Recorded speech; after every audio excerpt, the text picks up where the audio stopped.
Well, a calmer situation on the streets of Gauteng today. The Higher Education Department says most of the demands by the protesting students have been met, all but one, that is. Students are demanding that those who owe fees should be allowed to register. They also want historical student debt to be scrapped. I'm now joined by the Wits SRC President, Mpendulo Mfeka. Mpendulo, thanks for your time. We appreciate it. So where do you stand right now in terms of your demands being met? Because I spoke to the Higher Education Department yesterday. They said of the 15 demands, they are able to meet 14. What do you think about this? Is that the correct interpretation on your part?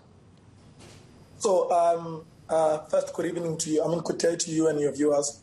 But first and foremost, I think our demands are too prompt, right? And there's a mistake which must not be made.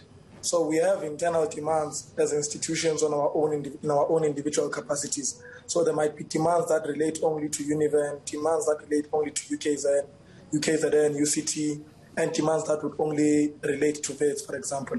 Then there's national demands, right, which would have been demands that were shared, I think, were shared by SAUS. So as it regards the demands shared by SAUS, yes, they were met, most of them, but there's demands that we think are still not met and we're not willing to back down on.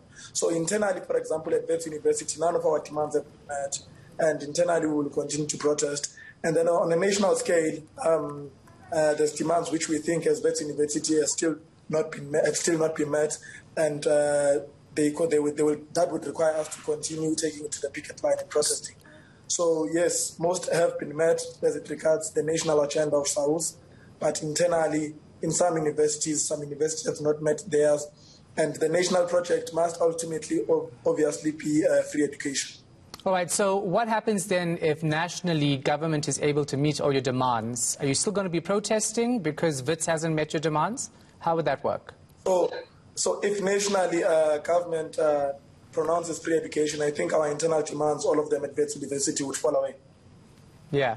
And where are your talks with Wits University? We know that they held crisis meetings today to see if they can reach some of the demands you're asking. Are you speaking to them as well? So we had a meeting last week Friday, and it was deadlocked, and it was then agreed that the Vice-Chancellor would be given the weekend to think through our demands. And he'd been given the past weekend to think through our demands. We were supposed to meet yesterday. We couldn't meet. He cancelled the meeting and he postponed it to today. We hope to meet today at 4 o'clock. Yeah. You know that the Higher Education Minister is meeting the Acting Public Protector as well as the National Student Financial Aid Scheme and Human Rights Commission today, right? Are you involved in those talks at all? No, we're not involved in those talks at all. You're not? No, we're not. We've not been involved or contacted by the Higher Education Minister or any legal authority, that being the Public Protector and every other authority. Yeah. So what happens to the protests right now? We're seeing the streets quiet at the moment. Are you, regrouping? Are you planning to go back on protest tomorrow? So we took effort today to make deliberations with the family of Mthokozi Situmba. And upon deliberations, which were quite lengthy, we decided we're going to suspend today's program of action, that being protest or whatever it is we might have planned to do, in honor first of the deliberations that were held. And then thereafter, on a date that we've agreed upon, which we will pronounce tonight, we've decided to have first a memorial and a vigil for Mthokozi Situmba. And we've since returned to the city of Johannesburg to try and rename the street from DPL Street to Mthokozi Situmba Street. So today's events or proceedings were suspended in view of proceedings or happenings that were held with the family. Yeah, how do you feel about the students who were arrested? 2 were released, 2 are still in custody. So of the 4 students that, in fact, over the past 2 weeks that we've had in total now at Wits University, I think 11 students that have been arrested. So, and of the 11, 9 have been granted bail and 2 are still in custody, and the others have pending cases. So our position is clear, and our position has been that the criminalization of protest must not be allowed to be a thing that is normalized in our country. In fact, not only the criminalization, but the brutality that comes with protest must be condemned with the urgency it deserves. I think this will be quite visible tomorrow when we go to court, because we plan to go to court tomorrow to go and see how actually court deals or try and understand the impartiality of courts when it comes to dealing with police brutality. and the case of Mpendulo Mfeka in particular. So we will continue to fight for the students that are held in custody now, and we hope that civil society, lawyers, and judges in and of himself can play an activist role in ensuring that activism is not criminalized in our country. Yeah, and let's talk a bit more about that, right? Because obviously there's no reason for police to be brutal when they come to handling these situations. But we have seen live visuals of students going and ripping out bins, burning tires, blocking roads. And police are saying that's why they have to clear scenes, they have to disperse students. Now, without condoning what police are doing, I'm just going to talk to you about the violent aspects of these protests. Do you see them? Do you know that they deter from what you're calling for? So first and foremost, I think you are actually excusing or putting an excuse for police, right? Because yesterday a student was shot, and you haven't asked me a question about the shooting of the particular student. Was the student who was shot yesterday? Yet you're already asking me about the response of the police, right? To say how police are responding. Police are responding first to saying a bin, a trash is being thrown on the road, or they saw some tires being bent. But more than anything, I think it must be explained. No one's life has been threatened by protesters, students in particular, and I think that's what's most important here.